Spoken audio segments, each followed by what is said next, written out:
What is up, good people? Welcome to episode 2 of SineCast, the sinusoidal music podcast. We're joined by the usual suspects. I'm Angad or Prince Charazar. I'm going to be hosting another session today. What's up, Ruben and Nishant? How are you guys doing? Angad, hope you're doing well. I'm also doing well. And I'm very excited to listen to what you have ready for us. Yeah, that's going to be fun. Quite excited. Nice.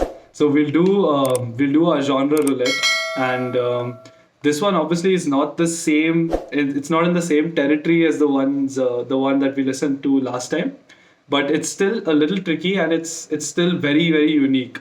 So I think we should jump right into the track. I think I'm gonna probably share a tab here and then play it here. It's probably easiest way to do it. I think we got to know the band now.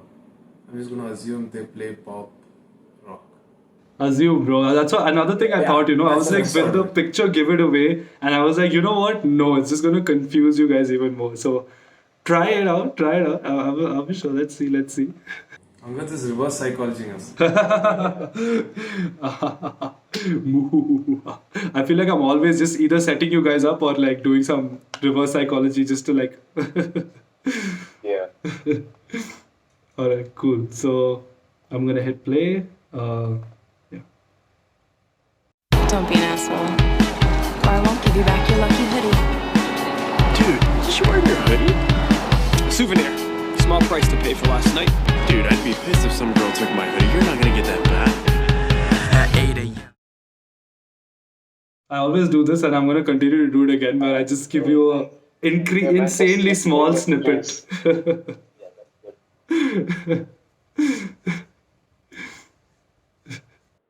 Checking me some funky guitar stuff a little bit. Do those chords sound off, but they're correct? It's like something is off, but it's like still right. How is my ear like spoiled? I don't even know. Yeah, wait. You know what? I'm gonna play that part again for you once. I'm not talking about the vocal part itself, which is like spoken word, but the chords in itself kind of sound off. It's like a Frusciante kind of sound, right? Where he always plays a little bit off. Yeah. Okay. You mean off in the sense of like the timing of it? No, the tuning of the chord is all the notes don't sound like they belong, but in the structure it sounds right. Yeah. It actually could be. Okay. Wait. Let's play it one more time. Don't be an asshole, or I won't give you back your lucky hoodie. Dude, just wearing your hoodie? Souvenir. Small price to pay for last night. Dude, I'd be pissed if some girl took my hoodie. You're not gonna get that back. I sounds like seventh chords to me, but now that you've put that verb in my head, even I'm wondering. I would definitely agree with you if I knew what seventh chords were.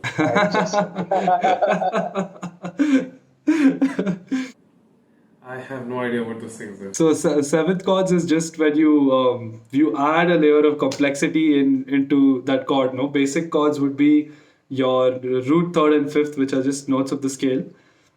Yeah. And when you add the seventh note of that scale, it always does something pretty trippy. It always sounds a little bit off, especially if you're going into diminished chords, which I think at least one he's played here. I feel again, I'm not like this Charlie Puth level of like pitch perfection. I feel my way through it. But I think one or two of those chords has been used, which is making it damn funky, and it's making it also seem like something's off, but it still fits so well. So are you saying in the seventh chord, the fifth note is not played or something like that? No. It's all the three of the three notes, the root, third, and the fifth, and with that you have another note, which is the seventh. Oh, okay. Yeah, and that always makes it a little confusing because it's like four layers. So even to your ear, it's like really tricky to hear, and like it throws you off. It's a very becomes a very tricky thing. Ruben, what you been feeling about this track? Feeling, I'm just thinking, okay, so it's gonna change, I guess. So it's not gonna be a this funky thing. Maybe it will be. Maybe it will be. Okay. Maybe every time he wants to do this to us, and we're like, oh, now it's going to go into heavy metal or something. No. I won't build up so much and all. That worked the first time. Second time and all will be like try hard build up. So I won't do that. So okay, let's listen. Let's listen. I think I'm just gonna roll it again from the top for flow. Don't be an asshole, or I won't give you back your lucky hoodie. Dude, you wearing your hoodie? Souvenir. Small price to pay for last night. Dude, I'd be pissed if some girl took my hoodie. You're not gonna get that back. At 8 a.m. the store was opened. Each new stitch was planted, molded, folded on conveyor belts and packed into a crowded shelf. New tattoo, the logo branded clean. No scuffs or damage, ready from my wearer who would cherish me, my every strand. Traded dollars over counters, packed in plastic, drove back to the crib. Anticipation had me stiff, ran over potholes, didn't think I would live. Exposed to skin for the first time. The first beat of sweat was mine. Absorbed its scent, which made me unmistakably me, no less. So tell me, hit me, guys, hit me with your flow. feelings. Nice flow to the. I was definitely not expecting hip hop, for sure. Yeah, right. Wait, you know what this reminds me of?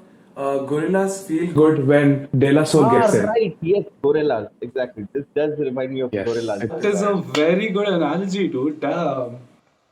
Don't stop, shit it, get it. That's exactly the stuff. Yeah, dude, shit. What? Fuck. Nice, bro. That's a really good catch, that bridge of the connection to make. Yeah, but the initial part wouldn't sound like a Gorillaz thing. Even though they do have these kind of elements which kind of linger and then suddenly transition to something else.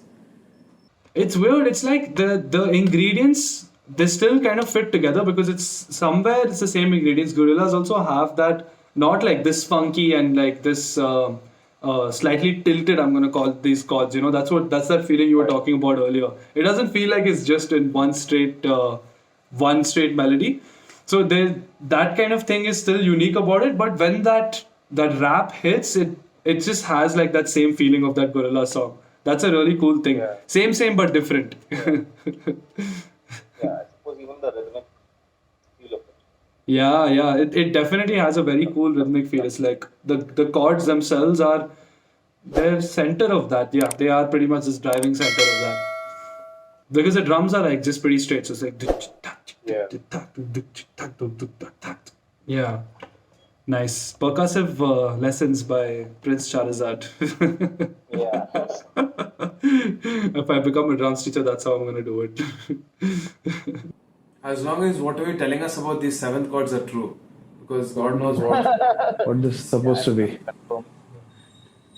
Actually, yeah, you should. Yeah, that'll be fun. Actually, seventh chord has like. But yeah, these guys have made a pretty cool vibe. And did you probably a little difficult to hear the vocal bit in the beginning? Those audio samples, no? Yeah. I think it's spoken word what they try, you know. Many of the ambient sounds have that spoken word part in the starting monologue, which is supposed to set up the song, maybe even go off of it. We don't know what it's supposed to mean till you hear the song and then you go, oh, now that part makes sense. That's what I still don't know what that whole thing kind of connects. I mean, it's a little different. But what he's saying in the beginning is, "Don't be an asshole." That's the first line of the song, and then Yeah. I think that's just general knowledge. Like, just don't do it. If there's anything to live by. life lessons from OJ Mountain. Oh fuck. Nice. So yeah, this next part is again gonna be a little bit refreshing in the flow of things. So I'ma hit play again.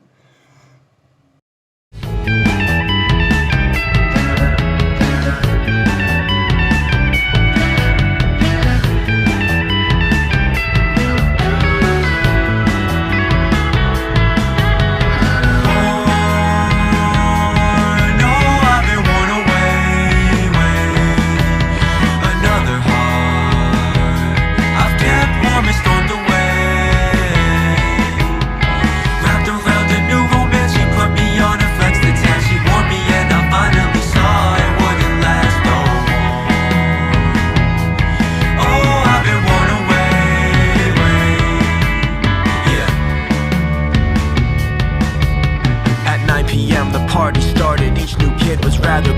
shielded from emotion. Most would block out how they really felt. I was dangling on a hanger, hoping I Really awesome.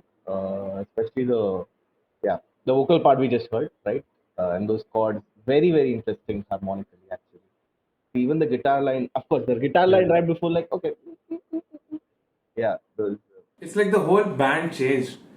You know, the dramatic shift they do in the cinemas, they just like point to another, and the camera shifts another band playing, and then you're like, is this the same song or what's happening? It's really weird. I mean, I'm defining it as weird because I'm trying to still think of the sense behind it, but that's the beauty of this song, right? That it's just naturally gelling together somehow. yeah. I think it's not even that abrupt because they're harmonically pointing that in that direction. Yeah, the change might be coming. Yeah. I agree. It's not that abrupt, in a way which a lot of prog bands do actually. Yeah. Rock bands will be like tunk, tunk, tunk, tunk, tunk, tunk, like they'll be Yeah. this, tunk, tunk, tunk, tunk, Yeah, they shut the scene and then they start another one. It's curtain close, curtain open. Yeah, I agree. it will be that kind of change. But these guys are kind of hinting, putting that riff back there, which is pointing to another harmonic feel, and then coming. to this. Right. So there's that as well. Like if I was to point out an analogy for this song, which let's say I'm not doing it from a musician's perspective, but if I was to write a review about this would be like that Matryoshka doll from Russia. I don't know if I'm pronouncing it right, but then every time you open it, it's like something definitely surprising. Like it's a McDonald's toy. You're like, what is this doing inside the Russian doll? What? I didn't want this. And then you open that, and there's something else, like a chocolate. And I definitely did not expect a chocolate. And the whole thing, you don't see it from outside, but as you're getting into one layer after the other of the song, you see something different. Yeah, that's a really cool. That's I didn't even know it was called what did you say? Matryoshka? Yeah, I think it's called Matryoshka or Matrovska. Quickly gonna Google that. One of our Russian listeners is obviously going to correct us. I mean, all over the world where this streams. You're right. I'm not sure about your pronunciation, but that's I think excusable because we don't have the Yeah. tongue for it. But I think it's spelled Matrovska. If you want to Google it, I think. I just did it on the side. I see on Wikipedia MatryOshka. But Yeah. again, you know how these translations go. Once you bring it into another language, there's always those Right. small variations. But that's so cool. It's just like peeling back layer by layer, and each time is. Yeah. It's something different. It's something not part of the doll. Like you would never expect that inside the doll to be. It's like it doesn't even fit the shape. You're like, what is that? Yeah. I mean, there's a point where you keep on listening to music which is interesting, right? Like fusion music, whatever, complicated music, and then like there should be like a sweet spot where it is musically engaging, and but doesn't go too much crazy.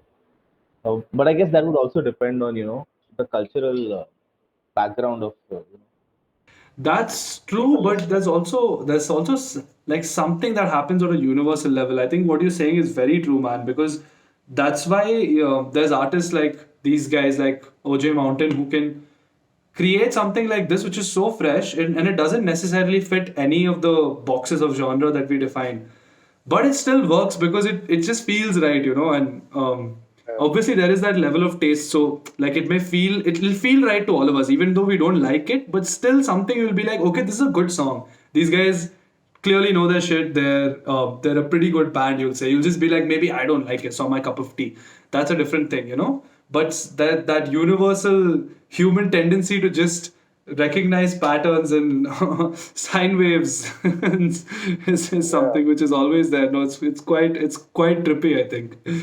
I think it's an exciting pull where the gauge is pointing a certain way, and then you suddenly pull it back, and you're seeing something else, and the tempo changes, and you were looking for the genre going down the same road, and then it's not that. It's another route itself, and I think that's what is interesting about this particular song. That's very true, dude. In fact, even I know earlier I was saying that probably the guitar is taking the rhythm, but in the second time, the second verse and the chorus we listen, I was listening to the drum beat a little bit more carefully, and that just changed the experience a lot for me. I was like, oh no, it's actually the beat. It's just taking. It's just something I didn't notice earlier, so it doesn't mean it wasn't there. Yeah, makes you wonder which way they compose a song. Was it the beat first or was it the riff first? I always Oh wonder. man, that's actually a very very good question. I don't. I mean, obviously, this is just going to be our educated guesses, but I think it'll be a fun thing to try. I'm gonna think about it for like a second. I think we could send this review to OJ Mountain and then, hey man, what do you think happened first? Yeah, I yeah, would definitely definitely. ask them what did the like, how did they go about writing this? Yeah, how did the structure come out? Because it seems like it's like a pack of cards in terms of structure and it's like a shuffle sometimes. But it seems natural, like you said. There is already an order to it, but maybe we can't see it as listeners, but they would have seen something like down the line. It just seems, as from an outsider perspective, it seems very challenging and unique and just so tough to even come up with that thing. But I'm sure for them it's a very different experience because they've actually gone through and created the track. Yeah, definitely. I think now is a really good time to jump into this for a second. Let's check them out together. First place to start. That self is like selling everything to me. I mean, that photo. Yeah. They're just telling you, I don't think I care what you think about my image. I'm just gonna still play whatever I want. Oh, what a vibe! Is it like an individual act or is it? Yeah, see, that's exactly what I'm talking bro. about. Rapper that also plays This guy out, man. This is so cool. And just like a one-line bio, like seriously, Rishad, you called it like I don't care what you guys think. Just I'm a rapper who plays the sax. Okay, that's the mystery part. Right? Oh, look at this dope picture, man. What is this? So fucking cool. It's a great photo. Bro, this is so cool. I want these bell bottoms, bro. Now we want to know more about OJ. Yeah, now we have to dig more. Did he put his Insta here? Yeah. He said OJ like the juice, like OJ Simpson. I think he's talking about, and he's kind of trying to reference it into his bio. Are you serious? I hope these are the only 3 photos. No, there are no more. Oh. No, wait. I was. Shit, I missed that, dude. Yeah, that's the thing. No, bro, I think he's just going foreign juicer. But OJ is like the juice. Like the juice was called OJ, right? The OJ Simpson was called the juice. Yeah. What? Fuck. Oh, bro. Damn, I've been living under a rock on that. And this is so smart. OJ like the juice. Jesus, bro. Fuck. Man, crazy catch, bro. Check out this photo. This is our favorite. Yeah. He's dropping some new music. And he's just like doing cool stuff. That's it. Like, I'm just not gonna play music. I'm just gonna do everything. I guess everything inspires me. This is so cool, dude. This is like the best way to hack social media for a musician. Just go out and have fun with it. Like, Yeah. he Take your instrument with you and just play for people. just vibing, making people vibe, and just chilling together with everybody. Bro, what a lovely vibe. I feel like if we ever got to meet him in person and chill with him, it would be so much fun. There's a trend going on, right? Where you go out and you play your song, and in like first 10 seconds, if you don't like it, you can tell the musician. Many of these artists start doing that. And I know in like prog rock and all that you can't say this because you're like, okay, I've been here for 10 minutes, I don't like a song. They're like, no, we're just at the intro. This is still the intro part. And No, I remember I built this guy doing this. oh, they did this, is it? Yeah. He was doing this. He was on the road in whatever Sydney or wherever he's from, somewhere in Australia. Yeah. Oh, do you want to listen to my song like 5 minutes? And I think, yeah, most people said it was good. Yeah, I think that's a very good way. That's like instant feedback. I mean, you even see it on their expression, and I know you'll feel bad if it's like bad, but if it's good, they'll really respond. Yeah, that's the thing. No, that's the real power of it. I think that somewhere like it's changing a lot. Like a lot of artists earlier who would like to probably like not like to, but I mean that's the place where all the artists would do it. No, you'd go out and you would do it in the physical space, and now it's tricky. But then stuff like this again is giving. I mean, I don't know. I'll say giving me hope and all, but like not like it's the end of the world with social media, but it just makes me think that that physical and social thing can still work very coolly together. Yeah, because people kind of they say that the bedroom musician is the new phase to be in, or the next generation of musicians are bedroom musicians, but many of the musicians who are touring right now were bedroom musicians at some point. They were just playing alone in a room, trying to get it right? And then you can't say that this breed is better than the other breed. Like all of them came from somewhat the same place. Everyone doesn't have to go to Berkeley to become a musician, right? And it's just how you learn and how you feel it.